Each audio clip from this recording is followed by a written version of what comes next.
Hello, now we are going to look at how to find the circumcenter of a triangle. So a circumcenter is going to be the center of a circle that contains all of the corners or vertices of the triangle. So these 3 points, the corners of our triangle, are going to sit on this circle, or another way of putting it is it's the circle that would go perfectly around our triangle. And what we need to do to construct that is we get the perpendicular bisector. So this length here is the same as this length here, and the other one that I did, this length here, is the same as this length here. And these lines are at right angles. So we get the perpendicular bisector of a side, and where those perpendicular bisectors overlap each other, that is going to be the circumcenter of our triangle. So that's how we would construct the circumcenter if we were asked to draw it, and we can be asked to construct it in the exam. And then how are we going to do it algebraically or coordinate geometry wise? We're going to follow those exact same steps. We're just going to do them algebraically instead of doing them pen and paper. We're going to do the construction algebraically. So if we can tell ourselves the story of the construction as we would draw it, then we are able to do the question algebraically as well, because we know how to get the perpendicular bisector of something. That means we get the midpoint of a side, and then we would get the perpendicular slope to that side. And then L1 is going to be the equation of that line that is through the midpoint and perpendicular to BC. So we know how to do that algebraically, and we know that that's what the construction requires if we were drawing it out on paper. So we follow the same story as the construction. So if we understand the construction, we can do it algebraically. So we always start out these questions by drawing a sketch of the triangle and telling ourselves the story of the construction by quickly sketching that construction. Not doing it formally, that would take too long, but doing a quick, reasonably accurate sketch tells me every step that I need to follow along the way. And that's how I don't make a mistake in a question like this, because I can see roughly what the answer is going to be. I can see roughly what each one of the lines has to look like. And this allows me to not make any mistakes and to keep track of all of the different moving parts of these questions. So always draw the picture first, and then I say, well, I'm looking for the equation of a line. So I write down the equation of a line formula, and I tell myself the story of how I'm going to find each one of these points. So as we said when we were looking at the picture, I have the equation of a line. The point on the line that we know is going to be the midpoint of BC for line 1.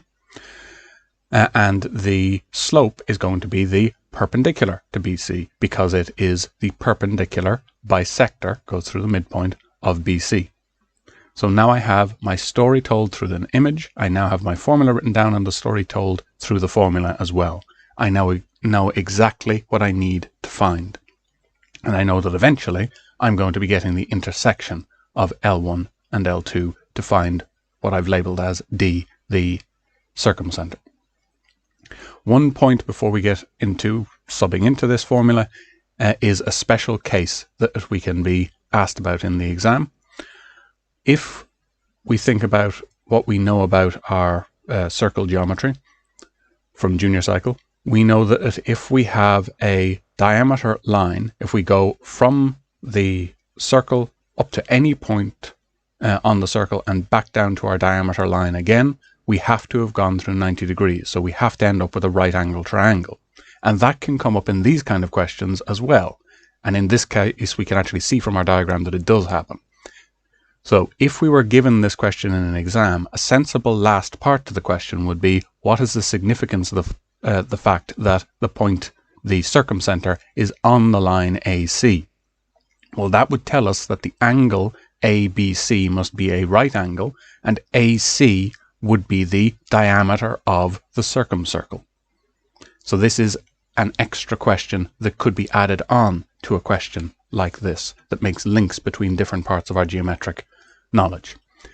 Finally, connected to that for any of these circles, the distance from A to D must be equal to the distance from B to D must be equal to the distance from C to D, because they are all radii of the same circle, of the circumcircle.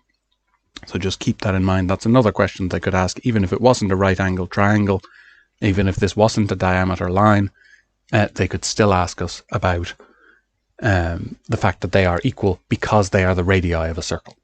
Now, let's get into implementing this. So we've drawn our diagram that tells us the story. We've written our formula down, and we've told ourselves how we are going to get the relevant pieces of information for this formula. Now, let's start getting some points. So we can start off by getting the slope of BC. We want the perpendicular to BC. That means I need to know what the slope of BC is in the first place. So I write down my formula, and I write down the points that I need to sub in.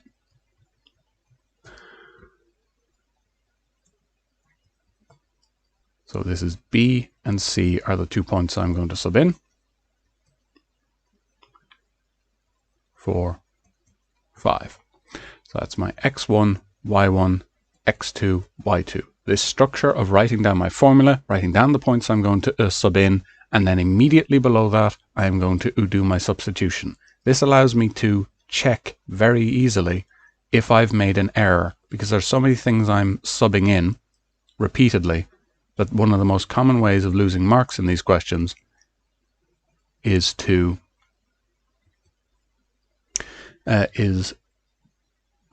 make a mistake in substitution and end up with, say, this was 4 minus 1, so I would end up with a third as opposed to a fifth. And now my question isn't going to line up with my diagram, and now I'm going to be losing marks as well.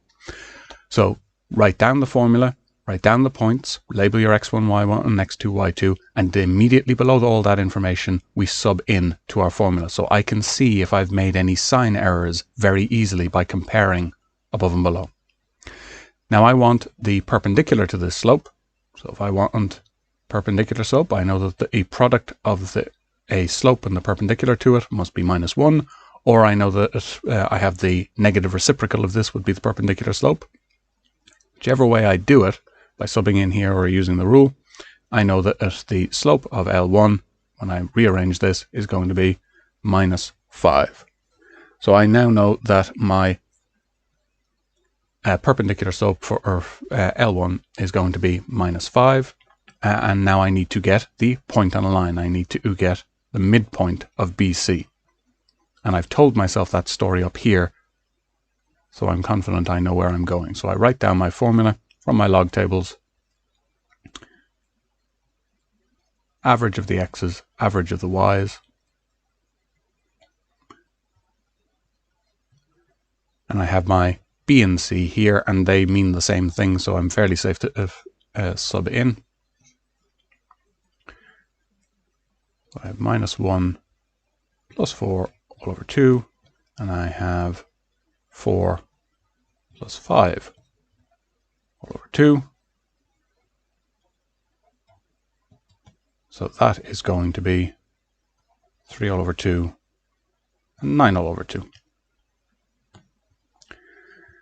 And now I have my point and my slope. So I go back, write down my formula,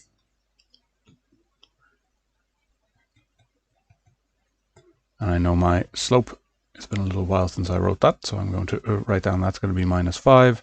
This is my x1, this is my y1. I sub in, and in this case I'm going to end up with multiple fractions I need to deal with. So I might do this piece by piece and not try and rush it too much, because there's a lot going on in this question. It goes on for a long time, so it's important to take our time and do things step by step. So I have a lowest common denominator of 2, but I have multiply going on here first. So it will depend a little bit on our comfort level. We might multiply out that bracket first, so we're not having to deal with multiplying out a bracket and getting rid of denominators all at once, which can lead to a lot of errors. So -5 by -3 over 2, so I have -5 over 1, so I end up with plus 15 all over 2. Now I have a lowest common denominator of 2, and I don't have any brackets to deal with, so I can multiply both sides by 2 to get rid of that fraction, because I never want to deal with anything with fractions if I can avoid it. Minus 10x plus 15. And I rearrange this into I know I need to do simultaneous equations with this, so I'm going to rearrange this into standard simultaneous equations form.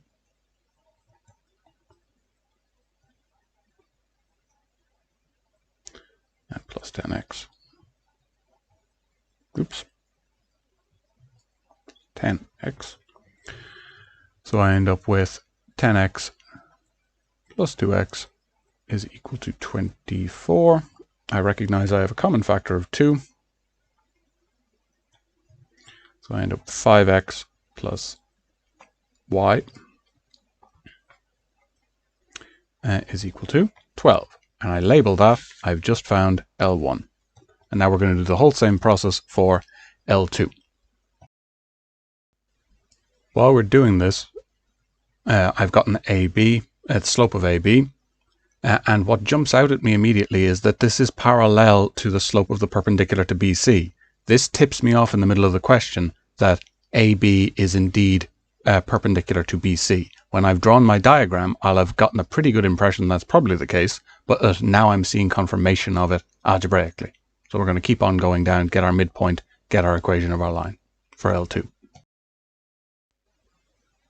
Here I have a good example of having multiple fractions to deal with. So instead of multiplying by the lowest common denominator of 10, which would be a perfectly reasonable thing to do if we're comfortable with it, I'm going to do this in 2 stages.